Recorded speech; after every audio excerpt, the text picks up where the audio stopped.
आज की प्रेस वार्ता का विषय है।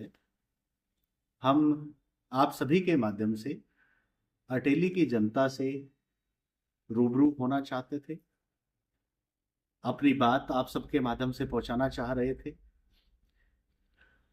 अटेली विधानसभा से इस बार कांग्रेस पार्टी से कांग्रेस पार्टी की टिकट से मैं इलेक्शन लड़ना चाहता हूं। आप सभी जैसा जानते हैं कि पिछले 5 सालों में हमने अपने क्षेत्र में बहुत सारे सामाजिक और राजनीतिक काम किए। आपने देखा होगा, जब किसान आंदोलन चल रहा था तो हमने किसान आंदोलन में दिल्ली के चारों तरफ बॉर्डर पे डट के किसानों की आवाज को मजबूत किया। पीछे हमारे साथियों ने हमने मिलकर रेवाड़ी में 52 दिन का धरना दिया बाजरे की एमएसपी बढ़ाने के लिए। जब बाजरे की एमएसपी 800-900 रुपए हुआ करती थी, तब हमने सभी सांसदों को नमक की थैली उनके घर पहुंचाई थी। कहा था, ये किसान का नमक आप खाते हैं, उसका कर्ज आप चुकाइए। और हमने 52 दिन का रेवाड़ी में धरना दिया, जिसके बाद हुआ क्या कि बाजरे की एमएसपी बढ़ाई गई।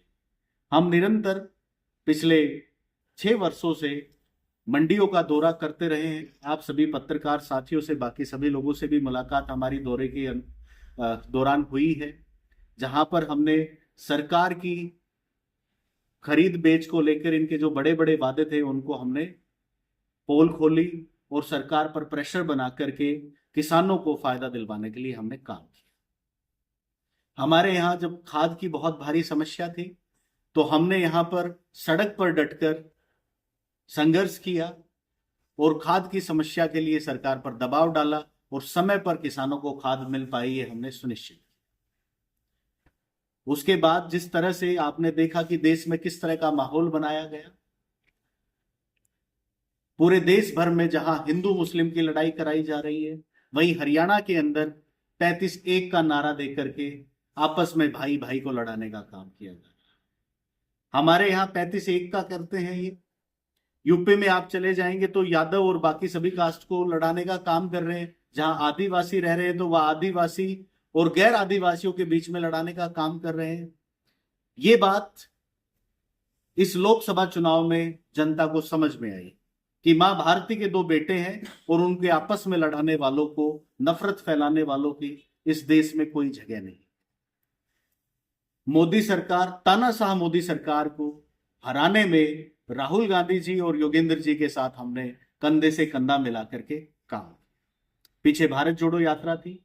भारत जोड़ो यात्रा में हम पैदल श्रीनगर तक हम इस यात्रा में गए। यात्रा के संदेश को हमने प्रयास किया कि हर घर तक, हर दिल तक हम पहुंचाएं। उसके बाद जहां जहां पर जो चुनाव थे, हमने वहां जाकर सक्रिय रूप से काम किया और मोदी सरकार को हराने में पूरा योगदान दिया। अब हरियाणा में चुनाव है। हरियाणा के चुनाव में भारत जोड़ो अभियान की पूरी टीम, हमारे सभी साथी लगे हुए हैं कि इस सरकार को हम यहां भी हराएं। पिछले 5 वर्षों में आपने देखा, 10 साल से भाजपा की सरकार है। आपने देखा कि किस किस तरह की योजनाएं ला करके युवाओं का भविष्य बर्बाद किया है। मुख्य रूप से अग्निवीर एक योजना लेके आए। अग्निवीर योजना एक ऐसी योजना लाए हैं जिससे हमारे यहाँ के युवाओं का भविष्य पूरी तरह से अंधकार में हो चुका है।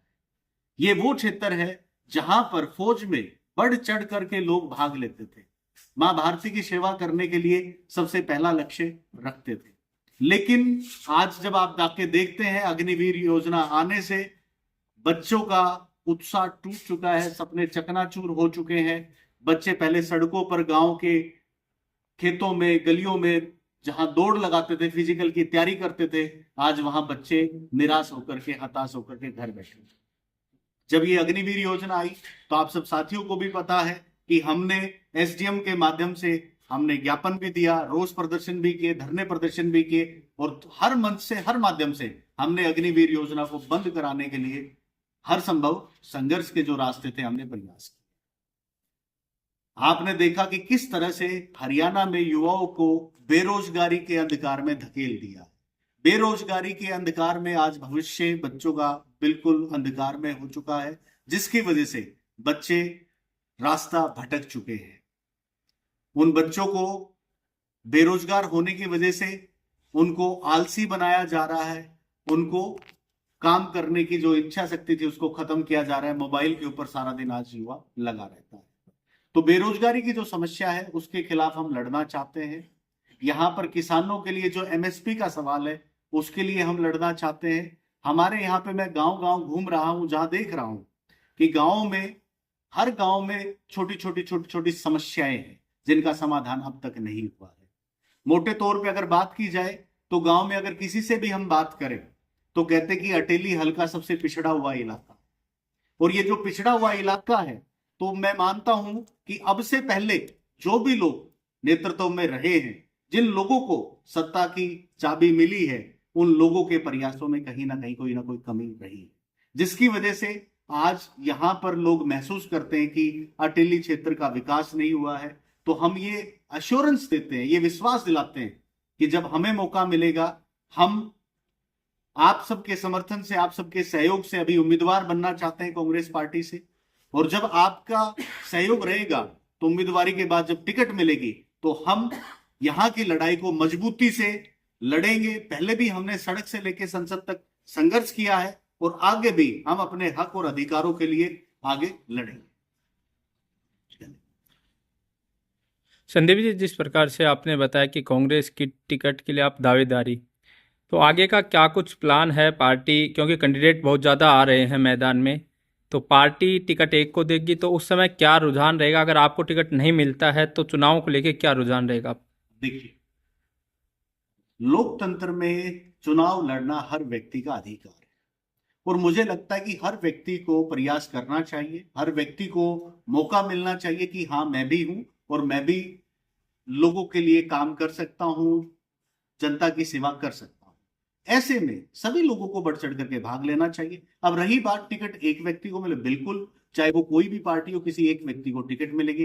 रही बात कांग्रेस की, तो चाहे किसी भी व्यक्ति को टिकट मिले, हम दिल खोल करके उसका साथ देंगे। अगर मुझे टिकट मिलती है तो मैं अपेक्षा रखूंगा बाकी जो भी कांग्रेस पार्टी से दावेदार है वो सब लोग मेरा साथ दें, और जिस दिन अगर मुझे नहीं मिलती है, किसी और को मिलती है, और हम बिल्कुल उनका दिल खोल के साथ देंगे। और यही नहीं, मैं तो अब भारत जोड़ो अभियान का राष्ट्रीय मीडिया कम्युनिकेशन इंचार्ज हूं। हरियाणा की 90 विधानसभा में ऑलरेडी हमारी टीम काम करना शुरू कर चुकी है। हम दिल खोल के काम करेंगे।